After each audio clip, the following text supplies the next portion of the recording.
This is Lisa from Mobile Tech Review, and let's make lemonade from lemons, I guess. You got a Galaxy Note 7, you have to give it back. Now you really should give it back. I know some of you are probably thinking, just because they're recalling it and they're going to send me a flame retardant box just to pick that thing up, or you can bring it back to any carrier worldwide, global recall. Just in case something goes wrong, you really probably should return the phone. In fact, you definitely should. I've returned mine. I'm going to miss it. It was my favorite Android phone. But there are alternatives out there. So here comes the lemonade from the lemons. And some of them are quite nice. Maybe some of them you weren't even considering before, but you're going to take a second look at them. So we have 5 different phones here. And there's going to be an honorable mention for yet another phone that we don't have here, that are all large screen, viable, nice replacements for the Galaxy Note 7. Now, none of them are going to have the S Pen. They don't have digital pens. That was a Note thing. If you really want the pen, get an older Note. Get a Note 5. Get the Note Edge. Stick with your Note 4 if you still have one. I hope you didn't have to send one of these in for trade-in when you got your Note 7 and bye-bye, it's gone. They're all going to support quick charging except for the iPhone. The iPhone's going to be the except for a lot of things. They all have micro SD card expansion storage except for the iPhone. They all have the Snapdragon 820 or 821, except for one lower-end competitor we're going to mention because it's still darn quick. So you're getting a lot of the same stuff here. Big display, generally QHD resolution, again, except for the iPhone. So we're going to look at them now.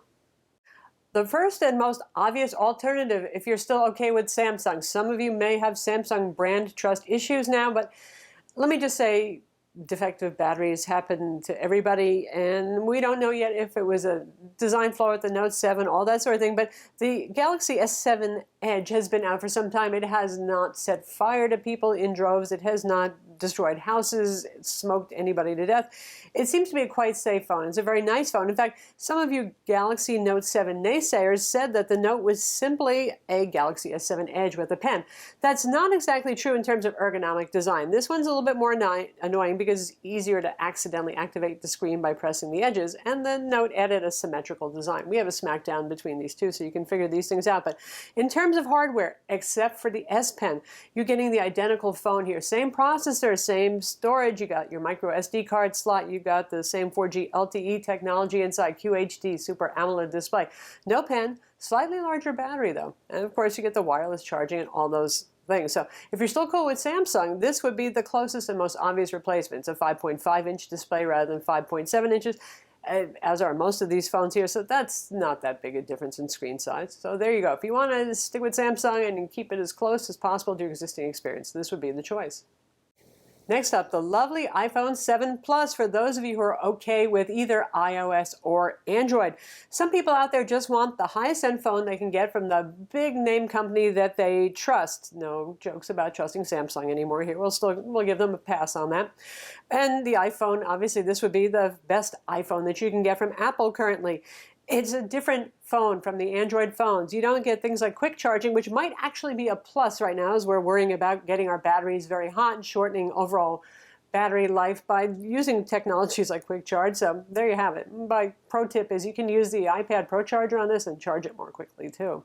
No wireless charging. Metal back phones don't have that. QHD display, not so much. Apple goes with a 1080p display, and that's absolutely okay for this resolution, honestly. It's 5.5 inches. It's wicked fast, it's wicked smooth. That's what iOS has going for it. That tight integration of hardware and software means you get a flawlessly fast experience, and you get the new dual cameras on the back. So you have that background blur bokeh effect with the telephoto lens going on, and you can just actually get a more zoomed in view of things when you're shooting photos, and it's pretty nice actually not have to be forced to use wide angle lens for everything, especially for portraits of people where it's not very flattering. It does 4K video, it has excellent battery life. It's a real solid choice if you're okay with an iOS phone.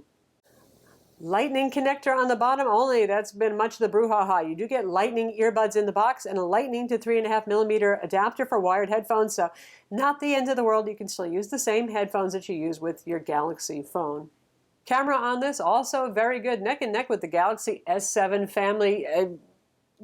You could argue a slight favor to one or the other, but honestly they're too close to really make a big deal about that. All of these phones have fingerprint scanners, by the way.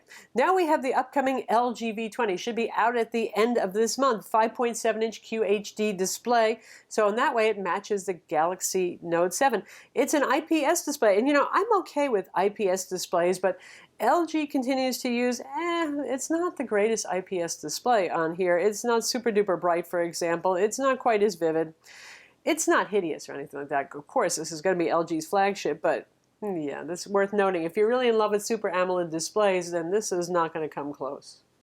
One thing that is exciting is it runs Android 7 Nougat out of the box. So hey, where we're still looking at most non-Google branded phones running Android 6 Marshmallow, the older version, that's pretty exciting.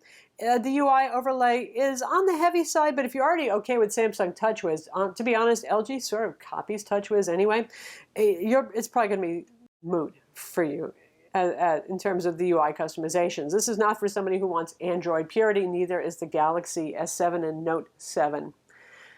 No wireless charging when you have a metal back phone, but one thing that's neat, folks, hey, now that we're all freaked about batteries, press the little button and hey, presto, look at that. It's a removable battery. Isn't that sweet? So if there's something wrong with the battery, you just get a replacement battery. Not that I expect that there will be anything wrong with the battery, but it's nice to see that. On the back, we have dual cameras yet again. Boy, isn't that just the rage. In the case of the LG V20, the secondary camera is ultra super duper wide angle. If you're going to the Grand Canyon, you can just about fit that whole canyon in your picture.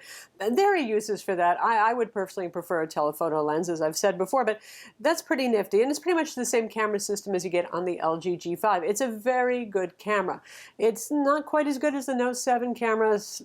It's still one of the top camera phones on the market. And as another interesting thing, of course, you get the secondary display up top that's always on and ready to give you information.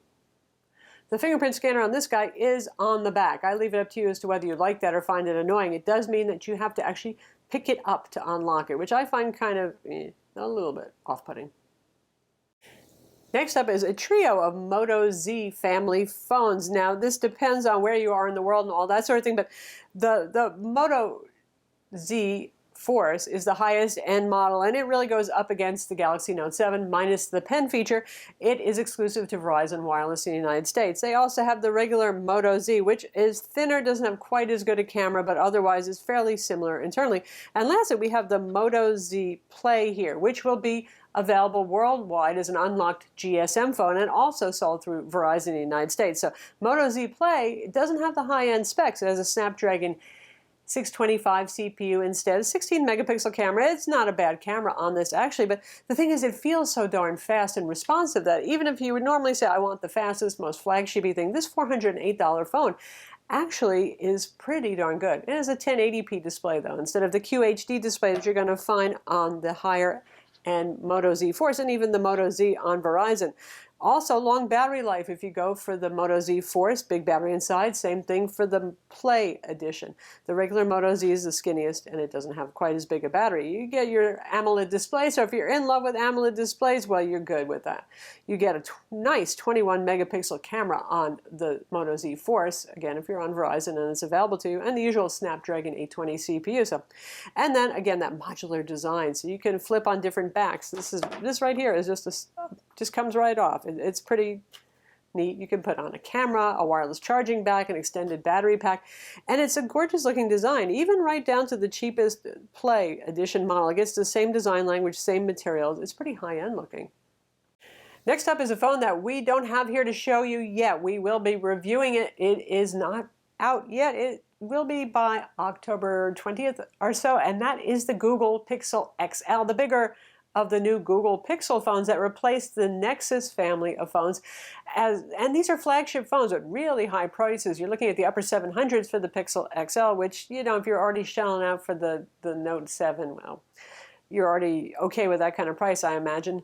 And it's available through Verizon Wireless, and it's also available direct from Google as an unlocked phone. And Google also offers monthly financing plans, I believe, so you can still roll that way if you like the monthly payment plans better.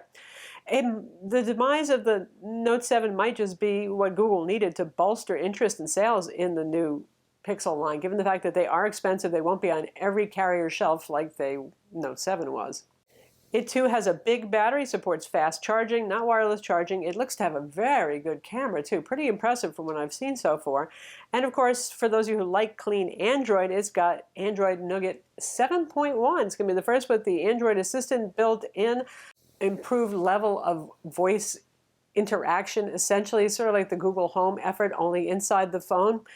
And a design that's decent looking. I don't know, it's a little bland, I think, but I'd leave that up to you, and maybe that's not the most important thing about a phone. 5.5-inch QHD display as well on that phone, so it looks very promising for those of you who want something real flagshipy and status oriented too. And in the process, you're getting something that should get timely OS updates. We're not sure about that Verizon model though. They always have a way of messing with OS updates, but certainly if you get the unlocked model direct from Google, you'll get updates before anybody else on your blog.